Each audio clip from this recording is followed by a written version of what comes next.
Biglang umamong parang tupa mga kababayan si Police Colonel Hector Grijaldo sa Quadcom hearing. Sabi ni Congressman Ace Barbers, sa Senado yan, tapang-tapang mo. Matapang ka lang doon sa Senado kasi may kakampi ka. Ganon talaga. Ang kakampi niya doon si Bato, si Bungo, yung mga senador ni Digong. Pero dito po sa Kongreso, biglang naging pipi si Grijaldo. Dito kasing si Colonel Grijaldo, mga kababayan, siya yung nag-akusa kina Congressman Dan Fernandez at Benny Abante ng coercion, pamimilit na magbigay ng testimonya. Kaya sabi ni Barbers, matapang lang si Grijaldo sa Senado. Bakit hindi ka magsalita ngayon? Pakinggan natin yung balitaktakan sa Quadcom hearing. Sinabi mo that you're persuaded. Is this true, Colonel Grijaldo? Your Honor, I will stand by my statement in the Senate under oath, Your Honor, and I would like to invoke my right for self-incrimination, Your Honor. That is out of order. Let it be of record that the statement made by this resource person is out of order. Please continue, Congressman Suarez.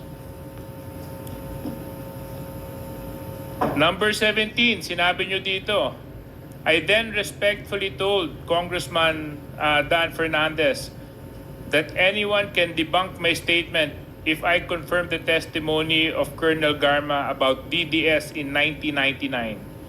Since I was not a member of the PNP at that time and I have no knowledge as to the reward system. Additionally, I said that the work of policemen are noble, that requires great sacrifice even without reward or award.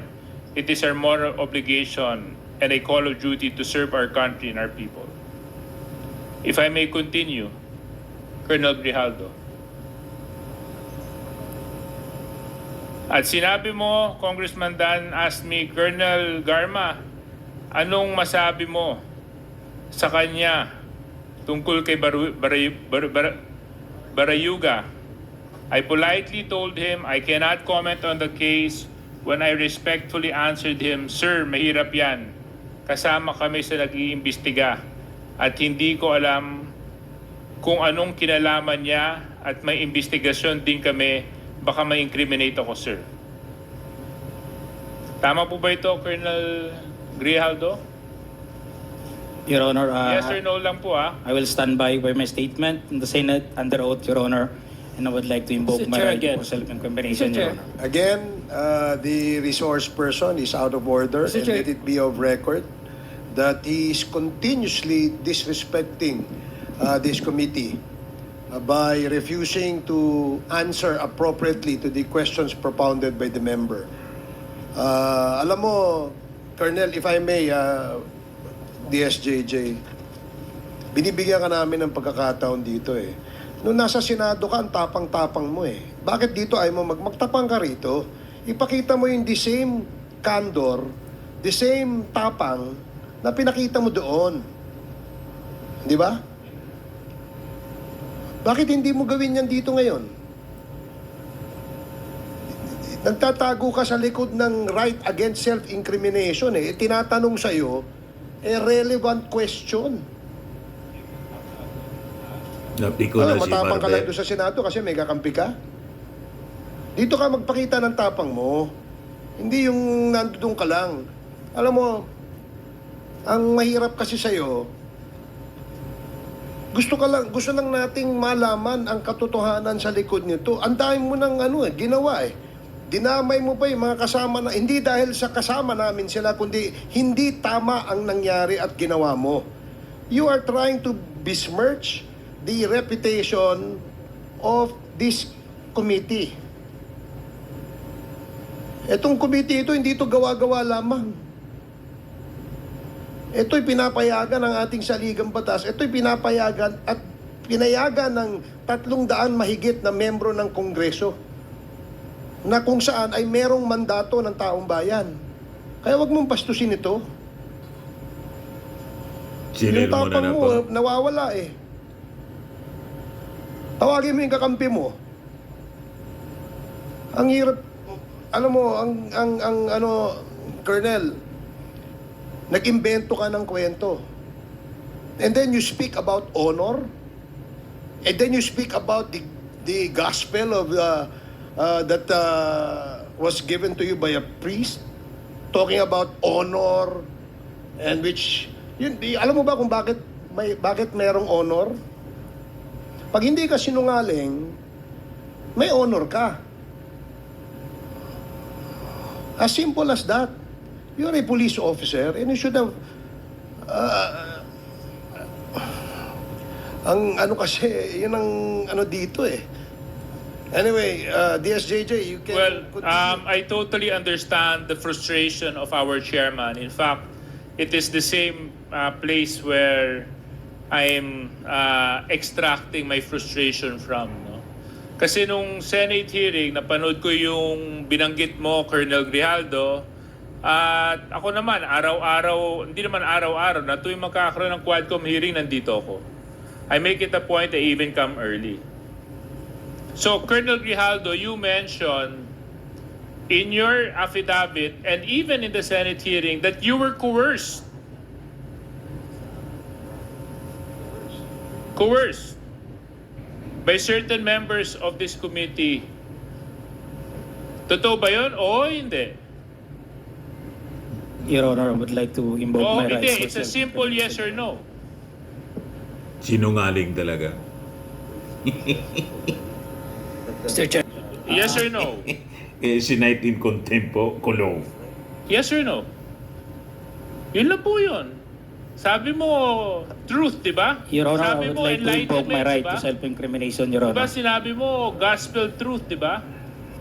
When you talk of God, there's only right and wrong. There's nothing in between. You want to talk about honor, Colonel Grijaldo?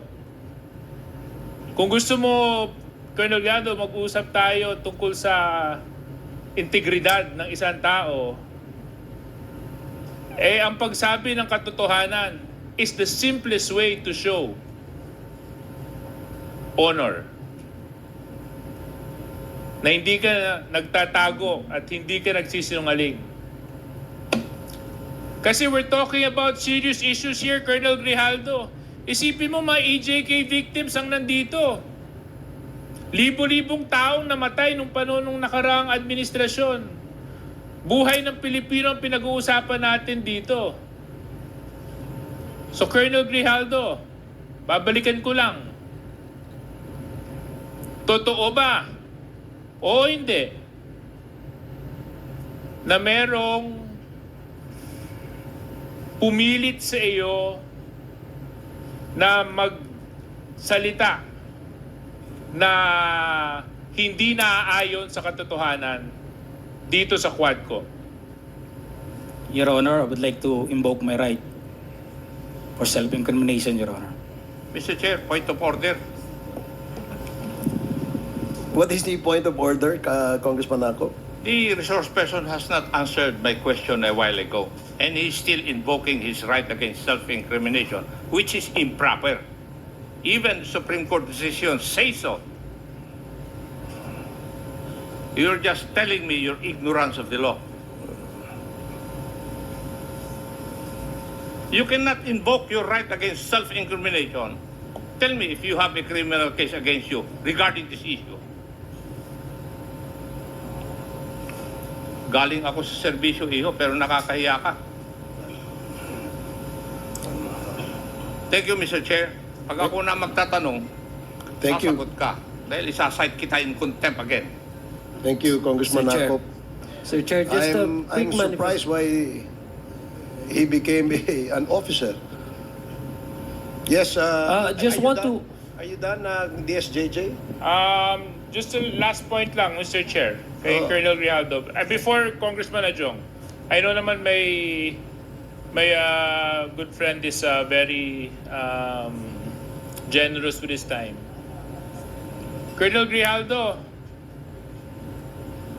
Sa maraming pagkakataon na inimbitahan ka ng Quadcom, pagkatapos mo magsalita sa Senate, hindi ka nagpakita. At ang dinadahilan mo ay meron kang left shoulder injury. Tama po ba yun?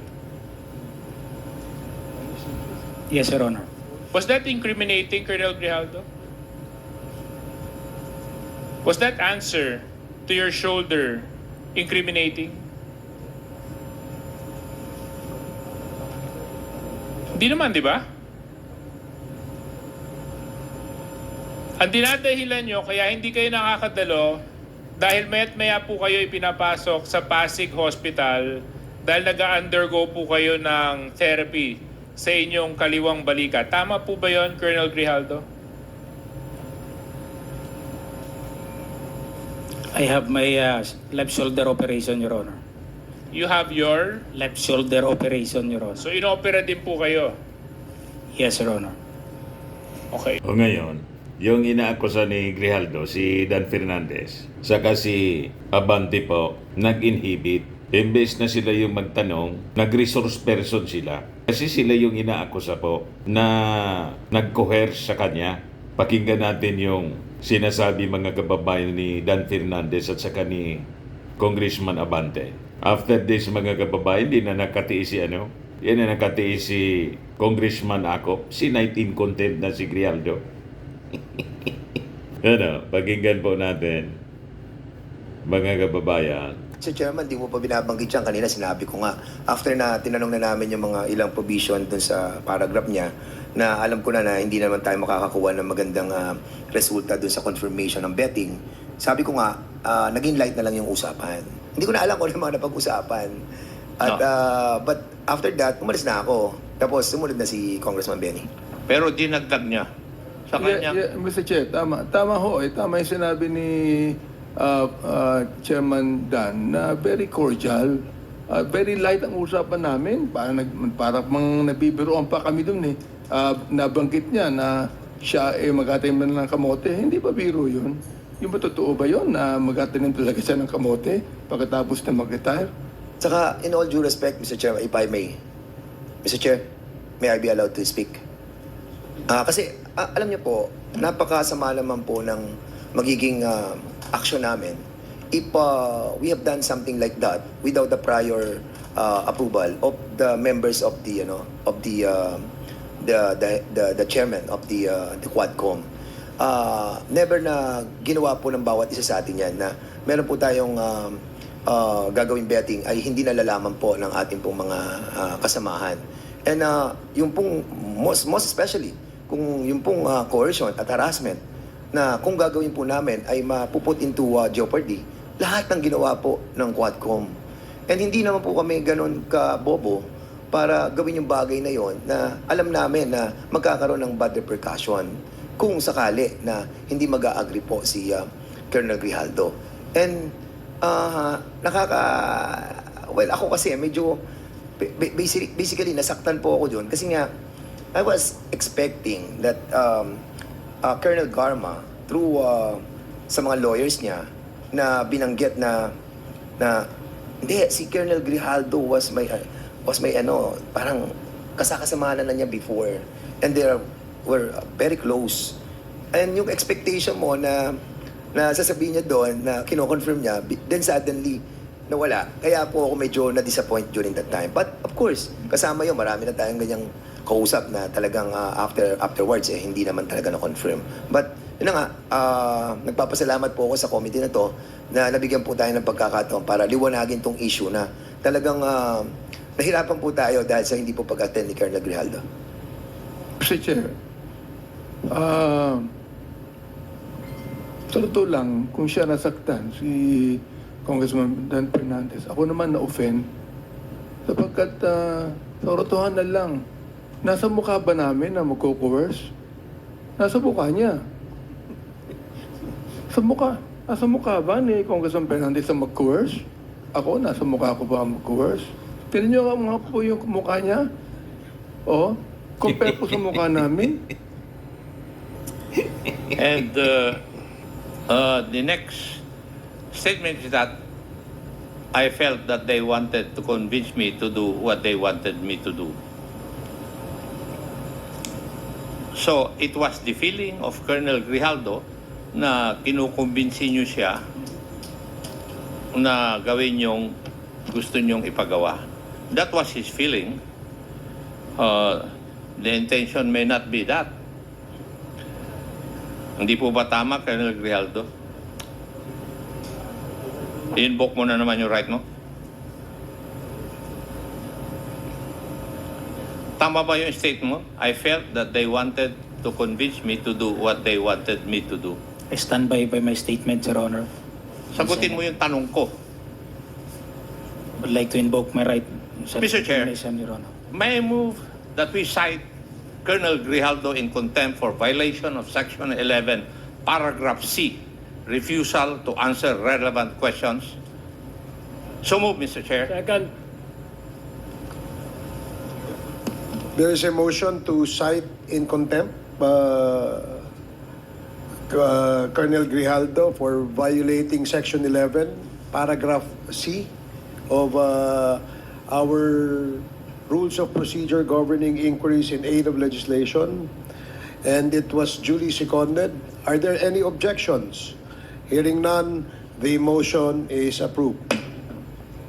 You are again cited in contempt. Mr. Chair. Is Congressman Nakop done with this interpellation? We have to determine what is the duration of his penalty and where he would be incarcerated. Mr. Chair. Is there any motion? Mr. Chairman, Congressman Congressman Paduano. while the rules of the House now with regards to Section 11 citing a resource person in contempt, the detention, no? The place of detention lies with of course, the chairman of this honorable committee. May I respectfully move, Mr. Chairman, that we will transfer in this contempt order. I move that we will detain Colonel Grijaldo at para malapit-lapit lang sa batasan at Station 6, Mr. Chairman. So move, Mr. Chairman. Are you referring to Station 6 of the Quezon City, Mr. Chairman. Dito lang yan sa batasan. Okay, So so move, Mr. Chairman. there is a motion to detain, transfer the detention of Colonel Grijaldo to Station 6 of the Quezon City Police Station. Are there any second? Duly seconded. Any objections? Hearing none, the motion is approved. Comsec, please coordinate with our Sergeant at Arms and inform the said office that Colonel Grijaldo will be transferred to Station 6 of Quezon City and serve his detention in that facility. Kulong si Grijaldo po sa Station 6 ng Quezon City. Hindi na po sa detention cell ng Congress. Nawala yung tapang po ni Colonel. Ganon talaga po. Pag nagsisinungaling at nakukorner, nagiging pipi po. Sa mga naghanap ng malinis and spacious fitness gym, pumunta lang po kayo sa aming Colossal Fitness Gym. We also offer Grab Car Rental with our brand new 2023 model ng Toyota Innova. We also accept booking for those who are planning to travel via PAL, Cebu Pacific, and other airline companies, local and international, and bills payment for Meralco Bills, PLDT, Aleco Bills, etc. Ang Colossal Fitness Gym is located at 3rd floor Security Bank Building, Landco Business Park, Legazpi City, Albay. For inquiries, look for Chilon Maravillas. Contact number 0966-802-0949. Yan yung aming Innova. Lagi na pong matao sa amin. Pati mga foreigners po, tingnan ninyo. Mga British tourists sila. Ang lalaki ng katawan na, mga kababayan, nag-gym sa amin. Ito naman po, Indian National. Ito mga mga European sila. Ito naman yung bago naming product na binibenta online, Eye Glow Serum. Whitening po siya galing sa South Korea. Tingnan ninyo yung epekto sa aking anak na architect entrepreneur, Riz Maravillas. For inquiries, look for Riz Maravillas on FB. Ito naman po, Firmax Firming and Lifting Cream, pinapahid po ito sa mga pulses and affected area. Mainam po ito sa mga pains at paninigas na mga kaso-kasuan. Ito po, Automax Radiant Serum. Sa mukha naman yung application, anti-aging po siya. You will look 10 years younger than your age. Sa mga cancer patients naman po, baka lang gusto ninyo itong itry. Nengxia Red Mix Fruit Drink, hindi man po siya gamot, food supplement siya. Kaya lang, gawa siya mga kababayan sa goji berry. Yung goji berry may anti-cancer properties. Yung mga inquiries ninyo, dumiretso na lang kayo sa aming messenger sa Facebook para masagot namin agad. Ayos po, ako po si Dante Maravillas. Bye-bye, God bless.